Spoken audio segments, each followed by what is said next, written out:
اعوذ باللہ من الشیطان الرجیم بسم اللہ الرحمن الرحیم۔ السلام علیکم۔ ہم امید کرتے ہیں آپ سب خیریت سے ہوں گے۔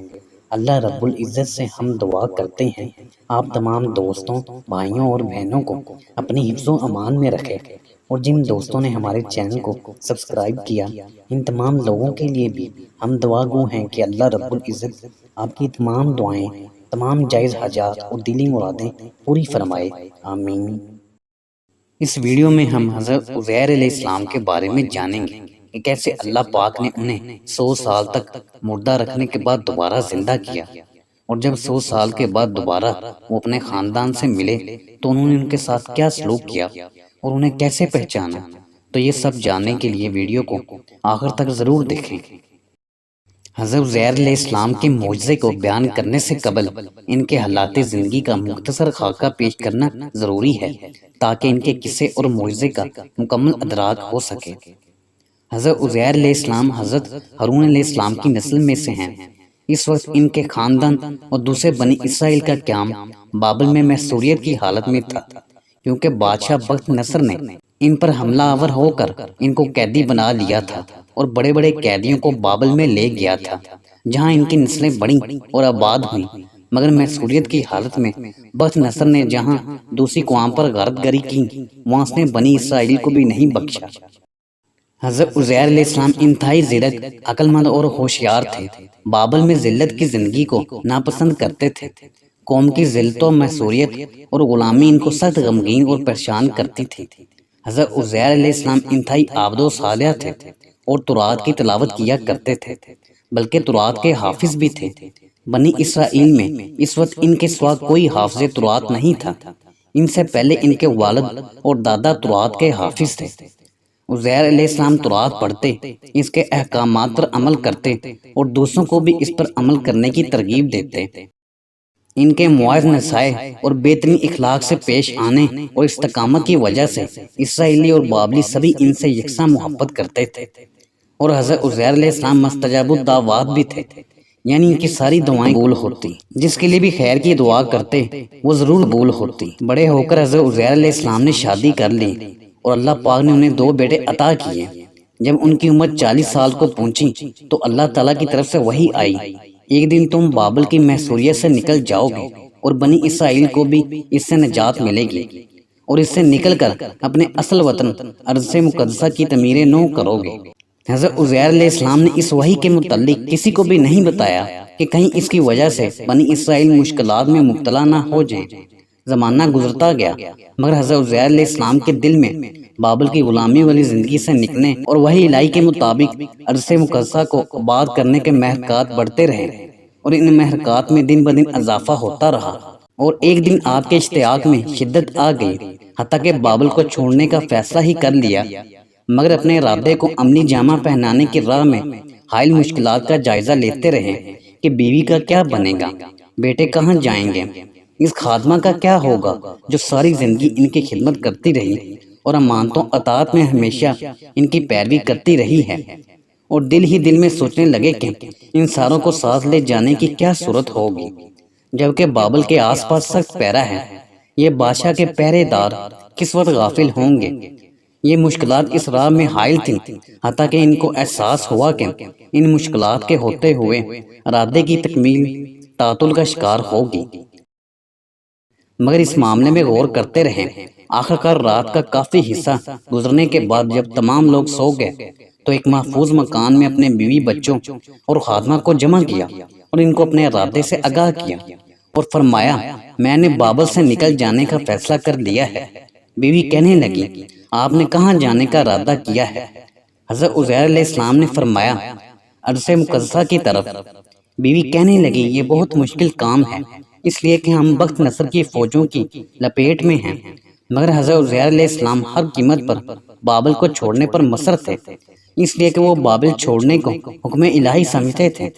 جب عزیر علیہ السلام نے اس راز کو اپنے گھر والوں کے سامنے ظاہر کر دیا کہ بابل سے نکلنا وحی الہی کی وجہ سے ہے، اور اللہ تعالیٰ نے انہیں بذریعہ وہی یہ بشارت دی ہے کہ بنی اسرائیل دوبارہ عرصے مقدسہ کو آباد کریں گے اور بخت نصر کے ظلم اور غلامی کی یہ کالی راتیں چھٹ جائیں گی تو ان کی بیوی بچے اور خادمہ بہت خوش ہوئے اور سمجھ گئے کہ عزیر علیہ السلام کو نبوت عطا کی گئی ہے۔ عزیر علیہ السلام نے فرمایا یہ وحی الہی 3 مہینے قبل آئی تھی، اور یہ بھی سنو کہ میں تورات کا حافظ بھی ہوں، یہ کلام خداوندی ہے، انشاءاللہ ہر جگہ میری رہنمائی کرتا رہے گا۔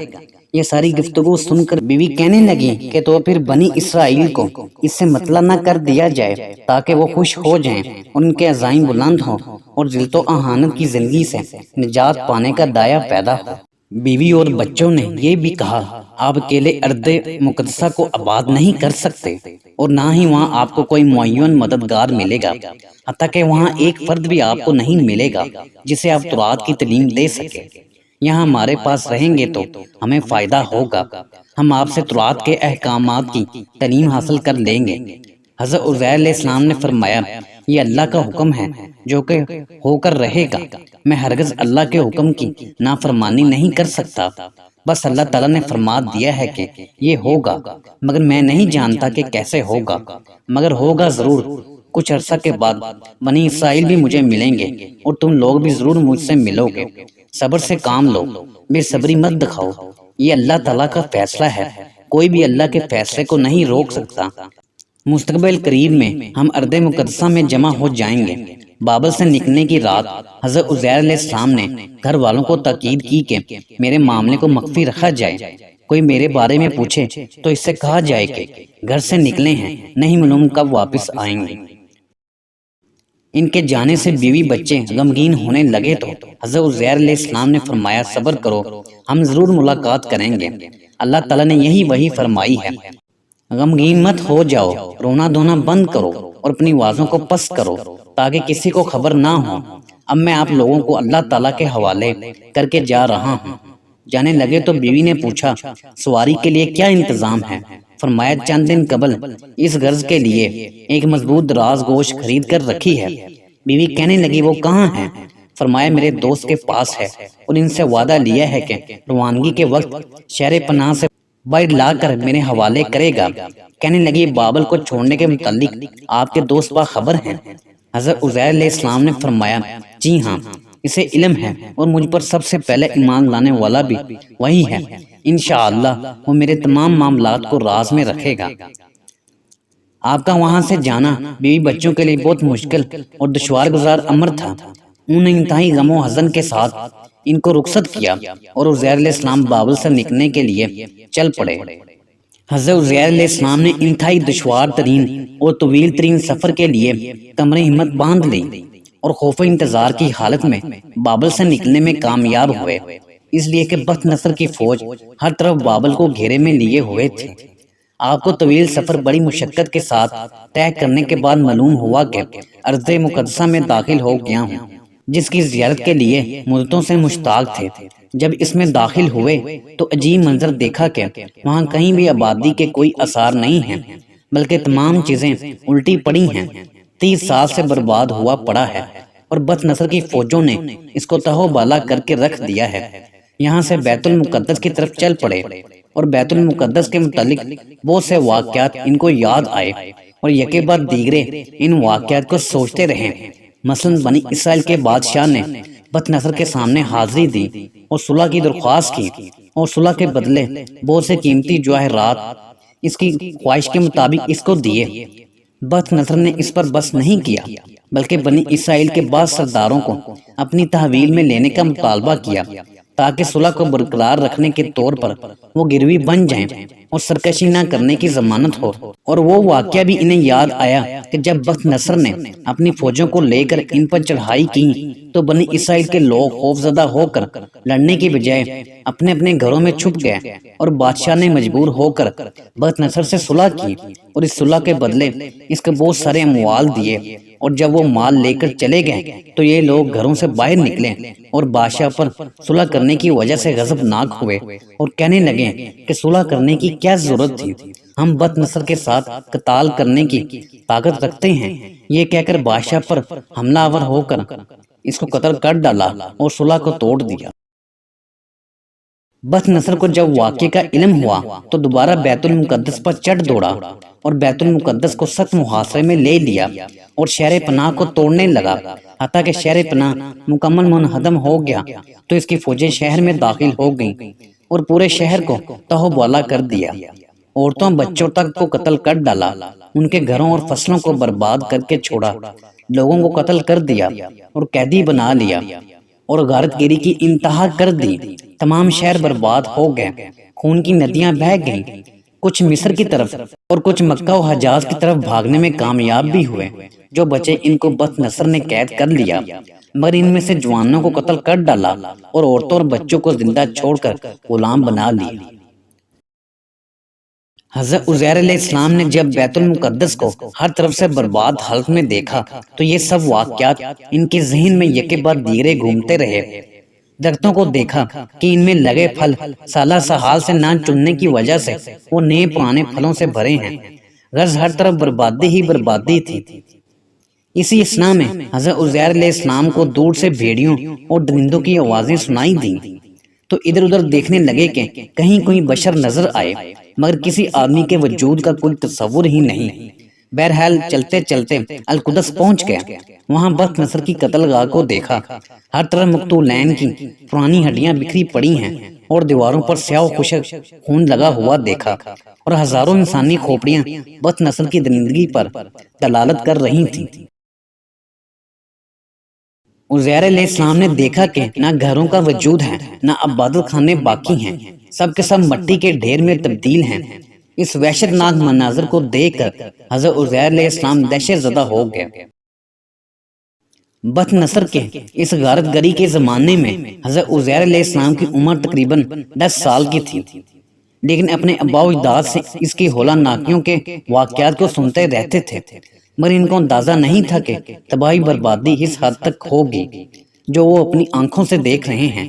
بہرحال حضرت عزیر علیہ السلام نے اس برباد شہر کے آس پاس چکر لگایا، اس کے ماضی و حال کو سوچنے لگے اور اس کے مستقبل کے بارے میں متفکر ہوئے، اور دل میں چند سوالات ابھرے، مثلا یہ کہ کیا یہ برباد اور بے آب و گیا شہر دوبارہ آباد ہوگا؟ کیا اس کے بازار مجالس دوبارہ با رونق ہوں گے؟ یہاں مردوں، عورتوں اور بچوں کی رہل پہل ہوگی؟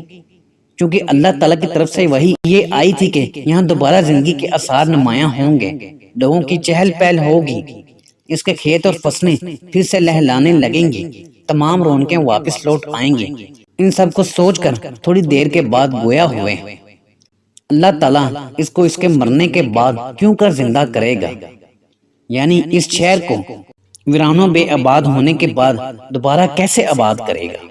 اس دوران حضرت عزیر علیہ السلام نے گرد و پیش کو دیکھ کر سخت تنہائی محسوس کی کہ ہر طرف خاموشی چھائی ہوئی ہے، ہر چیز خاموش ہے، حتیٰ کہ درختوں میں بھی حرکت نہیں ہے، اور ہر طرف بربادی ہی بربادی کا سماں ہے۔ سڑکیں انسانی کھوپڑیوں سے بھری پڑی ہیں اور ہڈیاں بکھری ہوئی ہیں، حتیٰ کہ سوائے دہشت زدہ کرنے والی تند و تیز ہواؤں کی آواز کے سوا ہر طرف خاموشی ہے۔ چنانچہ حضرت عزیر علیہ السلام نے القدس کے پہاڑوں میں غار کو قیام کرنے کے لیے منتخب کرنے کا ارادہ کیا، اپنے گدھے کو چرنے کے لیے چھوڑ دیا، خود ایک باغ میں جا کر اپنے لیے ایک ٹوکری بنائی، اس کو انگوروں اور انجیروں سے بھر دیا اور کچھ انگوروں کا رس نکال کر اسے اپنے چمڑے کے ایک برتن میں ڈال دیا تاکہ بوقت ضرورت نوش کریں۔ چاشت کے وقت ایک کشادہ غار میں گھس گئے اور اپنا گدھا پاس باندھ لیا، ٹوکری اور انگوروں کے اس برتن کو اپنے پہلو میں رکھ کر سستانے کے لیے لیٹ گئے، اور دل و دماغ پر یہ چھایا ہوا ہے کہ یہ علاقہ کس طرح آباد ہوگا، اس کی آبادی کی کیا صورت ہوگی، کیونکہ آپ کو اس کے آباد ہونے کے متعلق وحی الہی کے ذریعے خبر دی گئی تھی۔ بہرحال وہ انسان تھے، اس کی آبادی کی کوئی ظاہری صورت سامنے نہیں تھی۔ مسلسل یہ الفاظ دہراتے رہے، اس سوال اور تعجب کی کیفر میں تھے کہ مسلسل یہ الفاظ کہ یہ تباہ حال اور ویران شہر کس طرح آباد ہوگا دہراتے رہے، اسی سوال اور تعجب کی کیفر میں تھے کہ نیند کا غلبہ ہوا اور نیند کی آغوش میں چلے گئے، اور اسی نیند کے دوران اللہ تعالیٰ نے ان کی روح کو قبض کر لیا۔ یہاں تک کہ سالہ سال گزر گئے مگر انہیں اس کا احساس نہ ہوا۔ اپنے آس پاس کی تمام چیزوں سے بے خبر رہے، عنایت الہی اور ربانی لطف و کرم ان کی حفاظت کرتے رہیں۔ اللہ تعالیٰ جو چاہتے ہیں کرتے ہیں۔ اللہ تعالیٰ کی مشیت کو کوئی بھی نہیں ٹال سکتا، نہ زمین میں نہ آسمان میں، وہ ہر چیز پر قادر ہے۔ اسی کیفیت میں سالہ سال گزر گئے، حتیٰ کہ بابل سے نکلے ہوئے 10 سال کا عرصہ گزر گیا۔ ادھر بابل میں ان کی بیوی اور بچے انتظار میں تھے کہ بابل سے نکلنے کا زمانہ کب آئے گا، اور یہ بچہ جس کے بارے میں حضرت عزیر علیہ السلام نے انہیں بتایا تھا، ان کا طویل انتظار ہوا۔ بابل سے نکلنے کے کوئی آثار نظر نہ آئے۔ سال گزرتے گئے، یہاں تک کہ 40 سال بیت گئے۔ بنی اسرائیل بابل سے نکلے، نہ عزیر علیہ السلام کی طرف سے کوئی خبر آئی۔ لوگ حضرت عزیر علیہ السلام کو بھول گئے اور بابل سے نجات پا کر ارض مقدسہ لوٹ جانے سے نا امید ہو گئے۔ تغیرات کے لیے 40 سال کا عرصہ کافی ہوتا ہے۔ زمانہ بدل گیا، لوگوں میں تبدیلیاں آ گئیں۔ اسی اثناء میں بنی اسرائیل میں ایک انتہائی خوبصورت لڑکی پیدا ہوئی، جو ذکاوت، ہوشیاری، سیرت و صورت میں خاندان کی تمام لڑکیوں پر فائق تھی۔ ایک دن بابل کے بادشاہ کی اس پر نظر پڑی اور وہ اس پر فریفتہ ہو گیا۔ اس کو نکاح کا پیغام دیا، اس کے ساتھ اس کا نکاح ہو گیا۔ بادشاہ اس کے ساتھ بہت محبت کرنے لگا، چنانچہ اس لڑکی نے شوہر کے سامنے اپنا نام پیدا کیا اور شوہر کی نظروں میں معزز ہونے لگی۔ شوہر نے اسے بڑا درجہ دیا۔ اسی دوران اللہ نے ایک خوبصورت بیٹا بھی انہیں عطا کیا۔ اس سے شوہر کے دل میں اس کے لیے مزید جگہ پیدا ہو گئی اور پورے محل میں عزت کی نگاہ سے دیکھی جانے لگی۔ اس کی وجہ سے بنی اسرائیل کے معاملات آسان اور حالات سازگار ہونے لگے۔ معاملہ یہاں تک پہنچا کہ علماء بنی اسرائیل قصر شاہی میں داخل ہو گئے اور اس بچے کو تورات کی تعلیم دینے لگے۔ یہ بچہ اپنے ننیال کے لوگوں سے محبت کرنے لگا۔ ان علماء کی قصر شاہی میں بڑی اوبگت ہونے لگی، لوگ بڑے اعزاز و احترام کے ساتھ پیش آنے لگے۔ اس طرح قصر شاہی میں ان کی باتیں مانی جانے لگیں، حتیٰ کہ وہ علماء بادشاہ کے وزراء اور بلند منصب پر فائز لوگوں کے ہم رتبہ ہو گئے اور بادشاہ کے مشوروں میں شامل ہونے لگے۔ وقت گزرتا گیا اور بنی اسرائیل کے لیے آسانیاں اور بہتریاں پیدا ہونے لگیں، یہاں تک کہ بادشاہ بابل کا انتقال ہوا اور اس کا وہ بیٹا جانشین ہوا جس کی تربیت علماء بنی اسرائیل کے ہاتھوں ہوئی تھی، جو اپنے ننیال کے لوگوں کے ساتھ انتہائی محبت کرتا تھا اور جس نے ان کے علماء سے تورات بھی حفظ کی تھی اور ان کے علوم سے بہرہ ہوا تھا۔ ایک دن اس کی والدہ نے ایک مجلس میں اس سے کہا، بنی اسرائیل کی زمین بے آباد پڑی ہے، اس کو آباد کرنے کی ضرورت ہے تاکہ بنی اسرائیل کے لوگ وہاں جائیں اور اس کو آباد کریں، کھیتوں کی رونق کو دوبارہ بحال کریں۔ بیٹا ماں کی بات مان گیا اور بابل کے تمام شہروں میں اعلان کروا دیا کہ بنی اسرائیل میں سے کوئی بھی اپنے وطن جانا چاہے آسانی سے جا سکتا ہے، اس کو کوئی نہیں روکے گا۔ یہ اعلان حضرت عزیر علیہ السلام کے بابل سے نکلنے کے 70 سال بعد ہوا تھا۔ اس اعلان کو سن کر بنی اسرائیل بابل کو چھوڑ کر اپنے اصلی وطن کی طرف ہجرت کرنے لگے، لیکن وہاں پہنچ کر شہر کی حالت دیکھ کر دہشت زدہ ہو گئے۔ تاہم انہوں نے اس کو آباد کرنے کے لیے کمریں ہمت باندھ لی، خوب محنت کی، درخت لگائے، فصلوں سے کھیتوں کو خوب آباد کیا، مکانات کو اچھے طریقے سے ازے سر نو بنوایا۔ اس طرح شہر کی رونقیں پہلے سے بھی بہتر طور پر واپس لوٹ آئیں اور ہر طرف نئی زندگی پورے عزم کے ساتھ لوٹ آئی۔ اس کے آس پاس کے دیہات بھی خوب آباد ہوئے، تجارت کو فروغ ملا۔ اہل صنعت اپنی مصنوعات کو خوب سے خوب تر بنانے میں دن رات مشغول ہو گئے۔ جگہ جگہ لوہے کے مکانات بننے لگے، لوگوں کی زندگی بہترین سے بہترین گزرنے لگی۔ لوگ آزاد فضا میں سانس لینے لگے اور آزادی کی لذت کو محسوس کرنے لگے۔ انہیں بابل کی غلامانہ زندگی سے نجات ملی۔ اس طرح 30 سال کا عرصہ گزر گیا۔ تمام شہر آباد ہو گئے، ان کے کھیت لہلانے لگے اور ان کی بستیاں آباد ہوئیں۔ اب حضرت عزیر علیہ السلام کی اہلیہ بوڑھی ہو گئی، ان کی عمر کا کافی حصہ گزر گیا۔ اس طرح ان کی نوعمر خاتمہ بھی بڑھاپے میں داخل ہو گئی۔ ارض مقدسہ آنے کے بعد عزیر علیہ السلام کے بارے میں یہ لوگ معلومات حاصل کرنے کی کوشش کرتے رہے، مگر کہیں سے بھی ان کا کوئی نام و نشان نہ ملا۔ تمام شہروں اور دیہاتوں میں تلاش بسیار کے باوجود کچھ حاصل نہ ہوا۔ تلاش کے دوران اس غار سے اللہ تعالیٰ نے ان کو غافل کر دیا تھا جہاں عزیر علیہ السلام کی روح قبض کی گئی تھی۔ اس کی طرف جانے کا خیال بھی ان کے دلوں میں نہیں آیا۔ اللہ تعالیٰ کی مشیت اس بات کی مقتضا ہوئی کہ اس غار کے پاس کوئی بندہ بشر نہ جائے۔ اس طرح حضرت عزیر علیہ السلام کی وفات کو پورے 100 سال گزر گئے۔ پھر ایک دن ان کے جسم میں حرکت پیدا ہونے لگی اور اللہ تعالیٰ نے ان کو زندہ کیا۔ ان کی روح لوٹ آئی، دل حرکت کرنے لگا، اٹھ کر بیٹھ گئے اور اپنے آس پاس کے ماحول کا طائرانہ جائزہ لیا۔ اپنے انگور کے شیرے کو موجود پایا اور کھانے کے سامان کو صحیح و سالم اپنے پاس پایا۔ اسی اثناء میں ایک منادی کی آواز سنی جو یہ آواز لگا رہا تھا، کم لبثت، یعنی تو کتنے دن سویا رہا۔ یہ آواز سن کر حضرت عزیر علیہ السلام نے اپنے ماحول کی طرف نظر کی اور سورج کو دیکھا کہ مشرق کی طرف سے بلند ہو رہا ہے، تو جواب میں فرمایا، ایک دن یا اس سے بھی بہت کم سویا ہوں۔ مگر فوراً اسی آواز دینے والے کی آواز کو دوبارہ سنا کہ تو پورا 100 سال سویا ہے، یعنی پورے 100 سال اللہ تعالیٰ نے تیری روح کو قبض رکھا، یعنی تجھ پر موت کو طاری رکھا۔ یہ آواز سن کر حضرت عزیر علیہ السلام حیرت زدہ سے ہو گئے اور 100 سال سونے کے متعلق سوچتے رہے اور کہنے لگے 100 سال۔ پھر اپنی ٹوکری کی طرف دیکھا، اس کو بالکل تازہ پایا جیسا کہ ابھی رکھی گئی ہو۔ یہی حالت انجیر کی تھی اور انگور کا شیرہ چمڑے کے برتن میں بالکل تازہ ہے، اس میں بدبو پیدا ہوئی ہے، نہ گاڑا ہوا ہے نہ ہی ذائقہ بدلا ہے، یعنی رنگ و بو دونوں اپنی اصلی حالت میں ہیں۔ حضرت عزیر علیہ السلام مزید سوچتے رہے، آس پاس دیکھتے رہے۔ اتنے میں ان کو اپنا گدھا یاد آیا اور کہنے لگے، میرا گدھا کہاں چلا گیا؟ یقیناً بھاگ گیا ہوگا۔ اتنے میں ان کی نظر ایک جگہ پرانی ہڈیوں پر پڑی جہاں گدھے کو باندھا تھا۔ دل میں سوچنے لگے کہ گدھے کو کیا ہوا کہ اس کی ہڈیاں ریزہ ریزہ ہو گئی، جیسا کہ سالہ سال گزر گئے ہیں۔ حضرت عزیر علیہ السلام ادھر کھانے پینے کی اشیاء کو دیکھتے تو بالکل تر و تازہ ہیں، ذرا برابر تغیر پیدا نہیں ہوا، مگر گدھے کی طرف دیکھتے ہیں تو اس کی ہڈیاں ریزہ ریزہ ہو گئی ہیں، جو کہ ایک طویل مدت گزرنے کی دلیل ہے۔ پھر بار بار کہنے لگے، یقیناً 100 سال گزر گئے ہیں۔ گدھے کی کیفیت اس پر دلالت کر رہی تھی، اس لیے کہ اس کی جلد، اس کا گوشت، اس کی ہڈیاں سب کچھ گل گئی ہیں اور اس کی آنکھوں کی جگہوں میں سوراخ ہو گیا ہے۔ حضرت عزیر علیہ السلام نے مناظر قدرت کا نظارہ کیا کہ کھانے پینے کی اشیاء تر و تازہ، مگر گدھا بالکل فنا ہے۔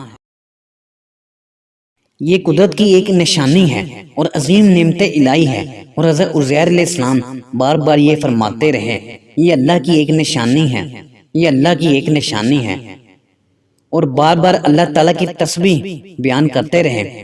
اسی دوران یہ فرمان الہی کان میں سنائی دیا، تاکہ ہم تم کو لوگوں کے لیے ایک مثال بنا دیں۔ پھر حضرت عزیر علیہ السلام نے اچانک ایک ہلکی سی آواز دوبارہ سنی کہ ان کو حکم دیا جا رہا ہے، گدھے کی ہڈیوں کی طرف دیکھو۔ چنانچہ عزیر علیہ السلام نے گدھے کی ہڈیوں کی طرف دیکھا۔ پھر غیبی آواز آئی کہ دیکھو کیسے چڑھاتے ہیں ہم ان کو، پھر پہناتے ہیں ان کو گوشت۔ حضرت عزیر علیہ السلام گدھے کی ہڈیوں کی طرف دیکھتے رہے، حتیٰ کہ دیکھا کہ ہڈیاں حرکت کرنے لگیں اور ہر ہڈی اپنی اپنی جگہ ہلنے لگی اور دوبارہ گدھے کی شکل بن گئی۔ پھر قدرت الہی سے اس میں گوشت پیدا ہونے لگا، ہوتے ہوتے وہ پہلے کی طرح مکمل صورت میں آ گیا۔ اس منظر عجیب کو دیکھ کر حضرت عزیر علیہ السلام حیرت زدہ سے ہوئے، مگر فوراً خود کو سنبھال لیا۔ گدھے کو اپنی مکمل اصلی حالت میں تبدیل ہوتا ہوا دیکھ کر اللہ تعالیٰ کی عظیم قدرت کاملہ پر مکمل یقین آ گیا اور مکمل اطمینان نصیب ہوا۔ انتہائی خشوع کے ساتھ یوں گویا ہوئے، اور میں یقین رکھتا ہوں کہ بے شک اللہ تعالیٰ ہر چیز پر پوری قدرت رکھتے ہیں۔ موت سے پہلے القدس کے شہر کو ویران و برباد دیکھ کر تعجب کے ساتھ کہا تھا، ان شہروں کی رونقیں کیسے بحال ہوگی، مگر آج اپنی تصور و گمان سے کئی گنا بڑھ کر کمال قدرت الہی کا نظارہ کیا۔ حضرت عزیر علیہ السلام غار سے باہر آئے، شہر کے راستوں میں دیکھا کہ لوگوں کی چہل پہل ہے، لوگ آتے جاتے ہیں، آپس میں بات چیت کر رہے ہیں، خوش و خرم ہیں، اور شہر کو دیکھا کہ آباد ہوا پڑا ہے۔ آفتاب غروب ہوتے ہی ہر طرف گھروں سے روشنی آنے لگی۔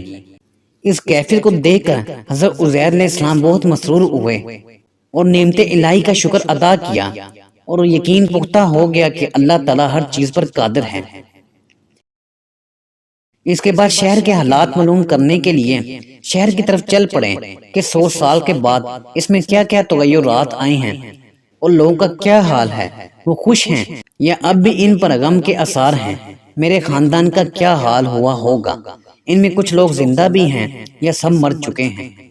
چنانچہ سینکڑوں سوالات دل میں لیے شہر کے اندر داخل ہوئے۔ شہر میں داخل ہوتے ہی جدید عمارتیں دیکھیں جو انتہائی خوبصورت ڈیزائن میں بنی ہوئی تھیں، خوبصورت سڑکیں دیکھیں، پہلے اس کا تصور بھی نہیں تھا۔ ان عمارتوں شاہروں کو ہر طرف سے دیکھتے رہے اور غور کرتے رہے اور اپنے اس قدیم مکان کو تلاش کرنے لگے جو تقریباً 120 سال قبل چھوڑا تھا۔ چنانچہ راہ چلتے کسی شخص سے اپنے مکان کے بارے پوچھنے کا ارادہ کیا اور اس سے پوچھا کہ عزیر علیہ السلام کا گھر کہاں ہے۔ اس شخص نے کہا، ہم عزیر کا گھر نہیں جانتے، البتہ عزیر کے بچوں کے مکانات یہاں موجود ہیں، یہ سامنے مکان ہے۔ چنانچہ عزیر علیہ السلام ان مکانات کی طرف چلتے رہے یہاں تک کہ عزیر کے بچوں کے مکانات تک پہنچ گئے اور ان میں سے ایک مکان کے دروازے پر آہستہ سے دستک دی۔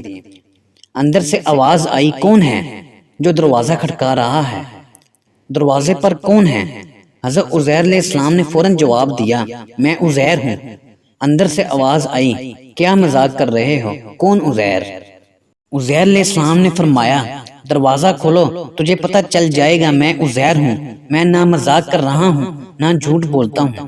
دروازہ کھولا گیا اور دروازہ کھولنے والا ان کی طرف دہشت اور پریشانی کے ساتھ دیکھنے لگا اور کہنے لگا، عزیر کو گم ہوئے 100 سال کا طویل عرصہ گزر چکا ہے۔ جس وقت وہ غائب ہوئے تھے اس وقت ان کی عمر 40 سال تھی۔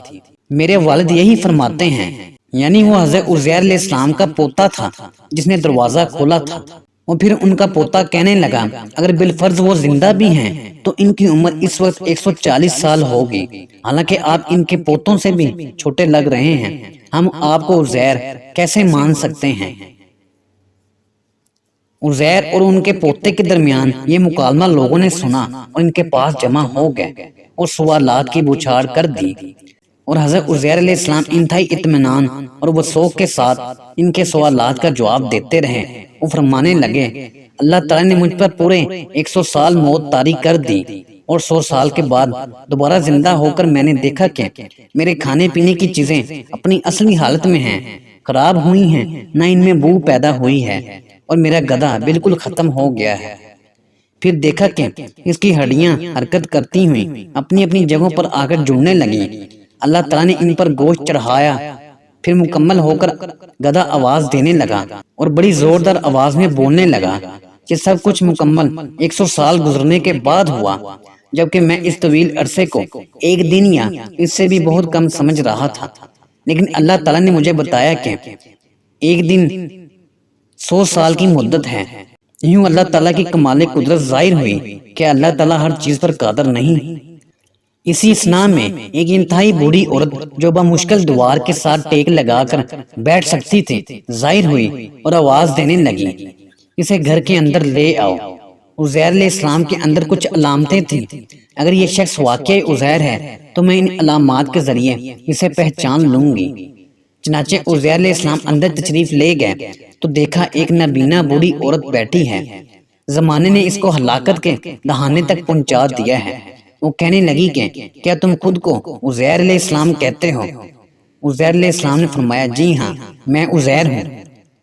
بڑھیا کہنے لگی کہ عزیر علیہ السلام کی ایک خادمہ تھی، عزیر علیہ السلام کے جانے کے وقت اس کی عمر 20 سال تھی، کیا تم اس کو جانتے ہو؟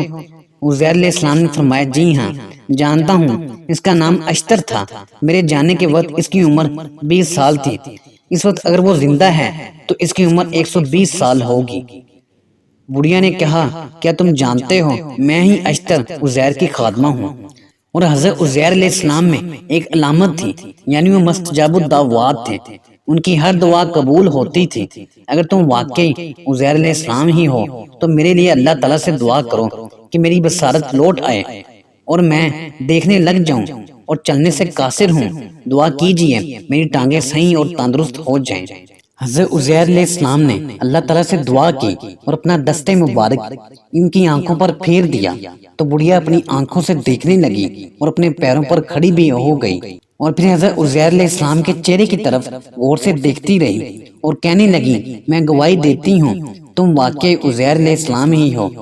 اس وقت میں خود کو اس حالت کی طرح دیکھتی ہوں جیسی کہ 100 سال قبل تھی۔ ایک اور بوڑھی عورت آئی جس کی عمر 140 کو پہنچی ہوئی تھی، اور اس نے آتے ہی کہا، عزیر میں کون ہوں، کیا تم مجھے جانتے ہو؟ عزیر علیہ السلام نے کہا، تم میری بیوی ہو، میں تم کو ہرگز نہیں بھول سکتا۔ بابل سے نکلتے وقت حضرت عزیر علیہ السلام نے اپنی بیوی کو یادگار کے طور پر ایک انگوٹھی دی تھی، اور بیوی نے بھی انہیں ایک انگوٹھی دی تھی۔ تو ان کی بیوی نے کہا، تمہیں یاد ہے کہ تمہارے کوچ کرنے کی رات ہم نے کن چیزوں کا تبادلہ کیا تھا؟ حضرت عزیر علیہ السلام نے فرمایا، جی ہاں یاد ہے، ہم نے انگوٹھیوں کا تبادلہ کیا تھا۔ میں نے اپنی انگوٹھی تمہیں دی تھی اور تجھ سے کہا تھا کہ اس کو دیکھ کر میں یاد آؤں گا، یہ لو وہی انگوٹھی ہے جو تم نے دی تھی۔ یہ کہہ کر آپ نے اپنی انگلی سے انگوٹھی اتار کر بیوی کو دی۔ ان کی بیوی بہت خوش ہوئی اور کہنے لگی، ایک زمانہ دراز تک یہ انگوٹھی تمہاری یاد دلاتی رہی۔ اس عجیب و غریب واقعے کو سن کر لوگ جمع ہو گئے، حتیٰ کہ عزیر علیہ السلام کا گھر لوگوں کے لیے تنگ ہو گیا۔ لوگ ان کے سامنے کھڑے ہو کر اس عجیب صورتحال کو دیکھتے رہے، اور یہ عظیم معجزہ ان لوگوں کو ایک خواب محسوس ہو رہا تھا۔ لوگ ان کی جس بات کی تکذیب کرتے ہیں، یعنی اسے جھٹلاتے ہیں، تو اس کو ثابت کرنے کے لیے ایک مضبوط دلیل پیش کرتے ہیں۔ اللہ تعالیٰ کی مشیت بھی یہ تھی کہ عزیر علیہ السلام لوگوں کے لیے کمال قدرت الہی کی ایک عظیم نشانی ثابت ہوں، اور اللہ تعالیٰ نے یہ ان سے فرمایا بھی تھا کہ ہم تم کو لوگوں کے لیے ایک مثال بنا دیں گے۔ اسی اثناء میں ان کی بوڑھی خادمہ جس کی آنکھیں اور ٹانگیں پہلے جواب دے چکی تھی، اب عزیر علیہ السلام کی دعا سے ان کی طاقت بحال ہو گئی تھی۔ آنکھوں کی بصارت، ٹانگوں کی قوت بھرپور کام کرنے لگی۔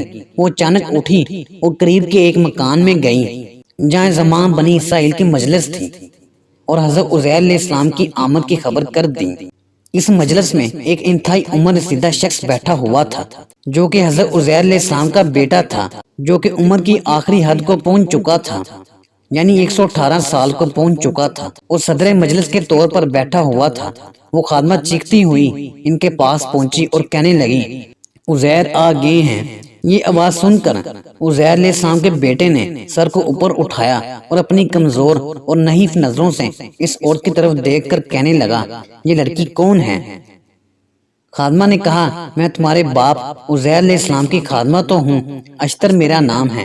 تمہارے والد محترم حضرت عزیر علیہ السلام تشریف لا چکے ہیں اور میرے لیے اللہ تعالیٰ سے شفا کی دعا کی، تو اللہ تعالیٰ نے ان کی دعا کو قبول کیا اور میری بصارت و قوت لوٹ آئی، جیسا کہ وہ 100 سال پہلے مستجاب الدعوات تھے، اب بھی وہ مستجاب الدعوات ہیں۔ تجھے پتا ہے اللہ تعالیٰ نے انہیں موت دینے کے 100 سال بعد دوبارہ زندہ کیا اور نئی زندگی عطا کی ہے۔ اس خبر سے ساری مجلس پر سکتہ طاری ہو گیا اور وہ چند لمحات کے لیے ورطۂ حیرت میں پڑ گئے اور اس واقعے کی تصدیق کرنے سے انکار کرنے لگے۔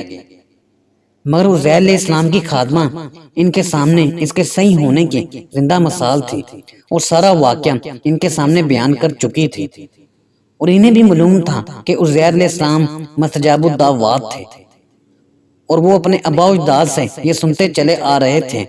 حقیقت بھی انہیں معلوم تھی کہ 100 سال قبل حضرت عزیر علیہ السلام گھر سے نکلے تھے، اور اب اشتر انہیں اپنی آنکھوں سے دیکھنے کی دعوت دے رہی تھی۔ چنانچہ یہ انتہائی عجیب واقعہ تھا۔ ہر ایک عزیر علیہ السلام کو اپنی آنکھوں سے دیکھنے کا مشتاق تھا۔ تمام لوگ ان کو دیکھنے اور واقعے کی صحیح صورتحال جاننے کے لیے عزیر علیہ السلام کے گھر کی طرف چل پڑے۔ سب سے آگے عزیر علیہ السلام کے بیٹے تھے، جو بڑھاپے کی بنا پر لاٹھی کے سہارے چل رہے ہیں اور ضعف کی وجہ سے تیز چلنے سے قاصر تھے۔ 120 سال کی عمر کو پہنچ چکے ہیں۔ ان کی خادمہ کہہ رہی ہے کہ کتنا عجیب معاملہ ہے کہ یہ بڑھاپے کی وجہ سے چل نہیں سکتے، مگر ان کا والد 40 سال کا جوان ہے۔ چنانچہ ابن عزیر نے مکان کے قریب پہنچ کر آنکھوں کو خوب صاف کیا اور گھر کے اندر داخل ہوئے تو دیکھا کہ 40 سال کا ایک خوبصورت طویل بدن جوان بیٹھا ہے، جس کے چہرے پر ایمان و تقوی کا نور خوب نمایاں ہے، ان کو سلام کیا اور ان کے چہرے کو غور سے دیکھتے رہے۔ انتہائی ادب کے ساتھ عزیر علیہ السلام کی طرف متوجہ ہوئے اور کہنے لگے، میرے والد محترم حضرت عزیر علیہ السلام کی ایک خاص علامت ہے۔ حضرت عزیر علیہ السلام نے فرمایا، وہ کیا؟ بوڑھے بیٹے نے کہا، ان کے شانے میں حلال کی طرح کالے رنگ کی ایک علامت تھی۔ یہ کہہ کر عمر رسیدہ صاحبزادہ خاموش ہو گیا اور مکان میں موجود تمام لوگوں پر خاموشی طاری ہو گئی، اور ہر ایک حضرت عزیر علیہ السلام کو پہچاننے کے لیے غور طلب نظروں سے ان کی طرف دیکھتا رہا۔ گمان کر رہے تھے کہ شاید یہ واقعہ جھوٹا ہے۔ جوان باپ جوانوں کی صف میں ہے، جبکہ بیٹا بڑھاپے کی انتہا کو پہنچ چکا ہے، حتیٰ کہ اپنی ٹانگوں پر صحیح طرح کھڑا بھی نہیں ہو سکتا۔ حضرت عزیر علیہ السلام نے تھوڑی دیر خاموشی اختیار کرنے کے بعد اپنے بازو کو حرکت دی اور اپنا شانہ مبارک کھولا۔ بیٹے نے شانے میں چاند کی طرح کالے رنگ کا نشان دیکھ کر نعرہ تکبیر بلند کیا، خوشی سے کھل اٹھا اور والد کی دست بوسی کی، مرحبا کہا اور کہنے لگا، یقیناً یہ میرے والد محترم ہیں، میں گواہی دیتا ہوں کہ یہ میرے والد ہی ہیں۔ اس بات پر بنی اسرائیل کے تمام لوگوں نے بھی نعرہ بلند کیا اور حضرت عزیر علیہ السلام کو اپنے اندر پا کر انتہائی مسرور ہوئے۔ لیکن اسی دوران ایک عالم نے اس واقعے کو یقینی طور پر ثابت کرنے کے لیے حضرت عزیر علیہ السلام سے ایک سوال کیا اور کہا، ہم بنی اسرائیل کے لیے بھی عزیر علیہ السلام کی ایک علامت تھی جو اس علامت کے علاوہ ہے، جس کے ذریعے آپ کے بیٹے نے آپ کو پہچانا اور گواہی دی۔ وہ علامت یہ ہے کہ ہم پورے بنی اسرائیل میں تورات کا کوئی حافظ نہیں تھا سوائے حضرت عزیر علیہ السلام کے۔ حضرت عزیر علیہ السلام نے انتہائی اطمینان اور خود اعتمادی کے ساتھ فرمایا، میں حافظ تورات ہوں، مکمل تورات مجھے یاد ہے۔ اتنے میں مجلس سے بعض شیوخ بنی اسرائیل اٹھے اور تورات کا ایک نہایت قدیم نسخہ اٹھا کر لائے، جو ان میں سے کسی نے بت نصر کے جلانے کے خوف سے چھپا کر رکھا تھا، کیونکہ بت نصر تورات کے نسخوں کو جلاتا تھا۔ بہرحال کہنے لگے، آپ تورات پڑھتے جائیں اور ہم اس کو تورات کے اس نسخے کے ساتھ ملاتے جائیں گے۔ چنانچہ عزیر علیہ السلام ان کے درمیان بیٹھ گئے اور اپنی یاد سے تورات کی تلاوت شروع کر دی، اور وہ لوگ اپنے پاس موجود اس نسخے سے ملاتے رہے۔ وہ پڑھتے رہے، یہ لوگ نسخے کے ساتھ ملاتے رہے اور سمجھتے رہے، یہاں تک کہ پوری تورات ان کو سنا دی، مگر ایک حرف کی بھی غلطی نہیں آئی اور نہ ہی کسی آیت کو مقرر پڑا۔ تو اس مجمع میں موجود تمام لوگوں نے گواہی دی، یہ عزیر علیہ السلام ہی ہیں، اور بہت خوشی کا اظہار کیا۔ کسی نے مجلس پر طائرانہ نظر دوڑائی تو قدرت الہی کا عجیب کمال سامنے آیا کہ حضرت عزیر علیہ السلام اس مجلس میں بیٹھے ہوئے ہیں۔ اس مجلس میں ان کے بیٹے پوتے بیٹھے ہیں جو بڑھاپے کی انتہا کو پہنچ چکے ہیں۔ ان کے بال اور داڑیاں سفید ہو گئی ہیں، عمر کی زیادتی نے ان کی کمروں کو جھکا دیا ہے، جبکہ ان کے والد عزیر علیہ السلام 40 سال کے جوان ہیں۔ بال بالکل سیاہ ہیں، بدن کی قوت مضبوط ہے، قد سیدھا اور درست ہے۔ یہ اللہ تعالیٰ کے کمال قدرت کی ایک عظیم نشانی نہیں تو اور کیا ہے۔ حقیقت یہ ہے کہ 40 سال کی عمر میں موت کی آغوش میں جا کر دوبارہ زندہ ہونا ایک عظیم معجزہ ہے۔ ان کے گدھے کی ریزہ ریزہ ہڈیوں کا حرکت کرنا، پھر یکجا ہو کر ان پر گوشت چڑھنا، ہر ایک مشکل معجزہ ہے، اور کھانے پینے کی چیزوں کا خراب نہ ہونا اور ان کا بالکل تر و تازہ رہنا بھی معجزے ہیں۔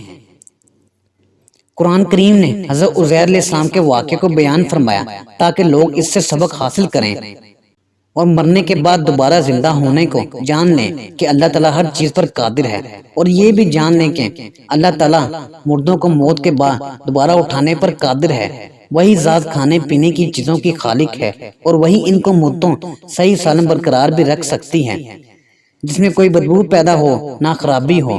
وہی ذات حضرت عزیر علیہ السلام کے گدھے کی ہڈیوں کو 100 سال کے بعد دوبارہ زندہ کرنے پر قادر ہے، اور اس کی صورت کو عزیر علیہ السلام کے سامنے بنایا تاکہ اللہ کی قدرت کو دیکھ کر عین الیقین کا درجہ حاصل ہو جائے، اور اس بات کا کامل یقین ہو کہ ساری کائنات اللہ کی مخلوق ہے اور تمام تصرفات اللہ تعالیٰ کے لیے ہیں۔ وہی ذات پاک ہے، اس کا کوئی مثل نہیں ہے، ایک ہے، یکتا ہے، وہ بے نیاز ہے۔ ہماری آج کی ویڈیو یہیں تک تھی۔